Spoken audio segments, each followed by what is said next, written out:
Are you a fan of tactical RPGs? If you are, I have good news for you, as in this video I'm going to introduce you a great one. Let's start with the setting. Imagine if World War II didn't quite happen the way we know it, but in an alternate timeline where tanks and enemy heroes coexist. That's the premise of Valkyria Chronicles, a tactical RPG that first released back in 2008 and is still one of the most unique strategy games ever made. But why does it stand out after all these years?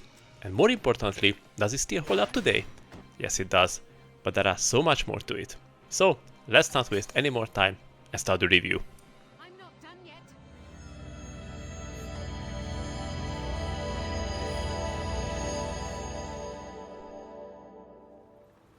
So, where did Valkyria Chronicles come from? Developed by SEGA, it originally launched as a PlayStation 3 exclusive in 2008. The game received critical acclaim, but didn't immediately find huge commercial success. Over the years though, it became a cult classic, especially once it was re-released on PC, PlayStation 4, Nintendo Switch, and even the Steam Deck runs it beautifully today. We can raise the question, why did it survive when so many tactical RPGs faded away? Because it wasn't just another turn-based grid game. It blended tactical planning with real-time action in a way that made every move feel alive. And when I say alive, I mean it. As you control the movement of your characters, you aim and shoot, it involves you much more in the actual combat than the traditional tactical RPGs where you just issue orders to your troops. But what exactly is Valkyria Chronicles about? The game is set in an alternate version of 1930s Europe. Two massive superpowers, the East European Imperial Alliance and the Atlantic Federation, are at war over a resource called Ragnite, basically this world's version of oil. Cloaked in the middle is the tiny neutral nation of Gallia, and that's where we step in. You follow Valky Gunter and his squad of ordinary soldiers who are forced into extraordinary circumstances. Somehow I love this alternate timeline. If the story would set in our timeline, it would be still interesting, but the setting with different nations, similar but still different technology, is very cool. Let me tell you why I love the story of this game. Because the characters are genuinely lovable. The game constantly takes breaks between missions to show you cutscenes where the squad bonds, jokes, or shares fears. These aren't just filler, they make the world and the people in it feel alive. By the time the story ramps up, you're not just protecting nameless units, you're protecting your friends. And yes, I know this sounds cheap, but it is true. The character development and how they interact with each other is very good. I never felt that I had to skip a cutscene because it was boring chatter which was just dragged on and on. I genuinely enjoyed what was happening between missions. Of course you can skip the cutscenes, but in this way you would miss a lot. In a way, I enjoyed more what is happening with my squad than what is happening in the world. So how does game actually play?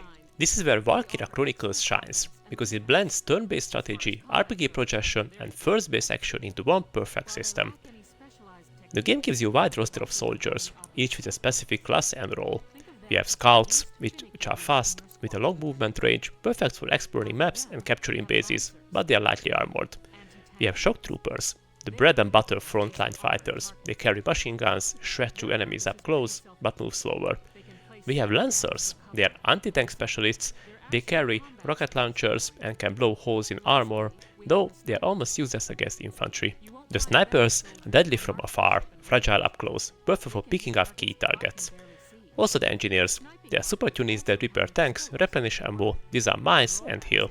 They are not strong offensively, but indispensable in long missions. This mix creates a constant puzzle. Do you rush with your scouts, hold ground with shock troopers, or risk moving your tank into enemy fire? Every decision matters, because one wrong move can cost you a soldier you've grown attached to. Before a fight, there's a good tactical planning phase, where you carefully choose which squad members to bring into combat. Do you need snipers, engineers, shock troopers? Once the combat starts, you and the enemy starts with a set number of command points. You can see these points on the top of the map represented by golden badges. Each combine point can be spent to control a unit on the battlefield. Once you set the unit, you actually move them across the battlefield in third person. It stands because the enemy can fire while you are moving, so you need to be careful where and how you move. Each unit has a movement meter which shows how far they can move. You need to be careful with this though, as the more you use the unit, the less they can move, and also they can run out of ammo, which we refight in the next round. What I also enjoyed in the game is the mission variety. The game avoids repetition. One mission might be capturing a base, another could be an all-out tank defense, and later levels become incredibly complex where you have to plan where you are going to move, which elevator you need to use to move to reach a specific spot. And yes, you can save mid-battle, a mechanic that feels like cheating but becomes absolutely essential later, when missions stretch on for nearly an hour or when you're really tight on units and you don't want to start the whole level from the beginning. Of course, saving is not mandatory, and if you are enjoying the challenge, you don't have to.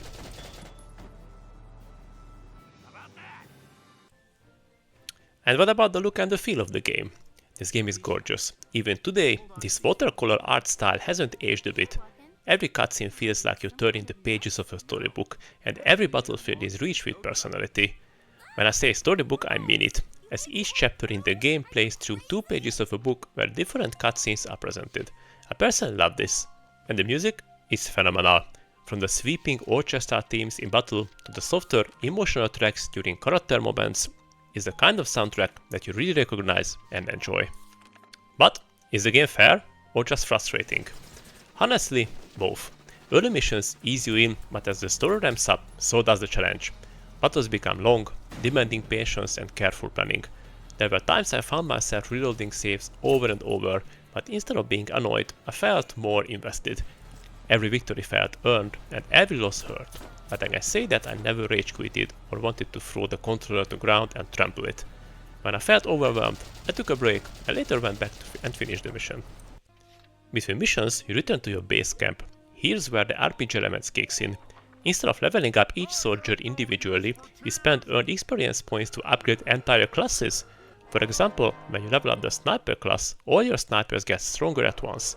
This makes progression feel streamlined, whilst giving you freedom to shape your army. Leveling classes unlocks new abilities and orders, which can completely change your tactics. It is a smart system. It avoids the grind of training every single unit, while still making you feel like your squad is evolving as a whole. Very well done, guys. Then there's money, or rather DCT, the game's currency. You spend it at the R&D facility to develop new weapons, tank parts, uniform and armor upgrades.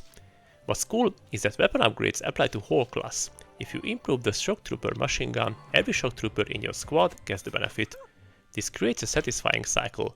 Win missions, earn experience, points and money, return to camp, upgrade your army, then head back out stronger than before. I really enjoy this.